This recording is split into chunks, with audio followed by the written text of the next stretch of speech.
বিজেপির পক্ষে জিতে বেরিয়ে আসা সম্ভব না। কারণ সন্দেশখালিতে 47% হচ্ছে মাইনরিটি কমিউনিটির ভোটার। সেই জায়গায় দাঁড়িয়ে বিজেপি কোন অঙ্কে জিতে বেরোতে পারবে না।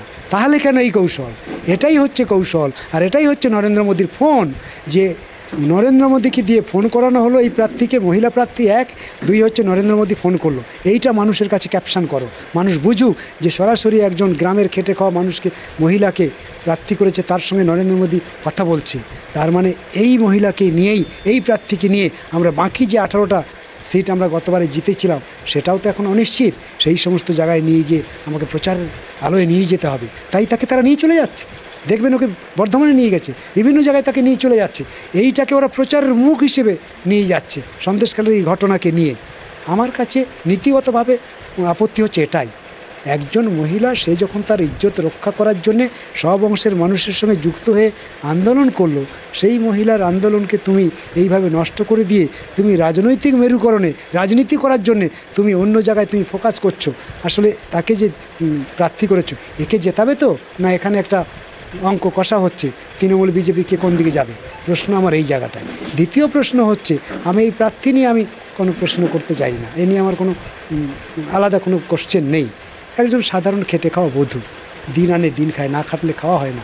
এই রকম একজন মহিলা সে যখন দেখছে যে একটা জাতীয় স্তরের দল তাকে প্রার্থী করছে, তার আপত্তি কোথায়, তার দোষ কোথায়? এই যে তৃণমূল এবং বিজেপি এরা যা করছে এই সময়কালের মধ্যে এরা কিন্তু সব দেখছে।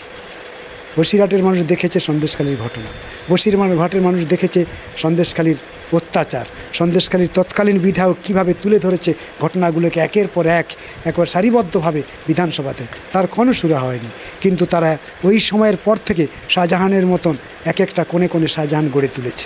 ক্ষমতায় আসার পর সরবেরিয়াতে শাহজাহান, খুলনাতে শাহজাহান, কড়াকাটিতে শাহজাহান, কালীনগরের শাহজাহান, নেজাটের শাহজাহান, বিভিন্ন জায়গাতে কিন্তু তাদের শাহজাহান আছে। এক শাহজাহান জেলে গেছে মানে সব শেষ নয়, বিভিন্ন কর্নারে এটা করেছে। কি করে করলো? মমতা ব্যানার্জি যখন বলল যে পঞ্চায়েতের যা টাকা পয়সা যাচ্ছে, যা উন্নয়ন হচ্ছে হোক, কিন্তু এখানে তোমাদের লুটে খাওয়ার একটা জায়গা, তবে একা খেও না, কিছু টাকা তোমরা কালীঘাটে পাঠিয়ে, এই যে কথাটা বললো, এই কথা বলার পর শাহজাহানের বুক ফুলে চড়া হয়ে গেল। সেই শাহজাহানরা তারপরের থেকে আস্তে আস্তে করে গড়ে উঠল। আমাদের তো ভাবনা একদম পরিষ্কার ছিল, কারণ আপনি দেখবেন যে 11 সাল পর্যন্ত লোকজন সব স্কুল করার জন্য ছুটতো। সবাই বলতো স্কুল করো যাতে গ্রামের ছেলেমেয়েরা পড়াশুনো থেকে বাদ না যায়।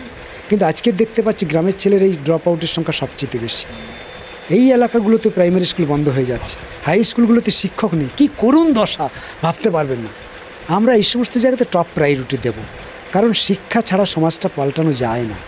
শিক্ষাই একমাত্র সমাজটাকে পাল্টাতে পারে। সেই জন্য গ্রামের গরিবরাও যাতে যে শিক্ষা পেয়েছিল সেই জায়গায় যাতে আসতে পারে, সেটাকে আমরা অগ্রাধিকার দেব।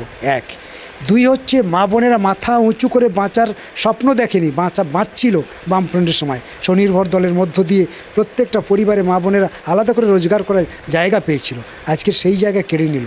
এই যে লক্ষ্মী ভাণ্ডারের নামে তো মা বোনেদেরকে অপদস্থ করা হচ্ছে, অপমান করা হচ্ছে।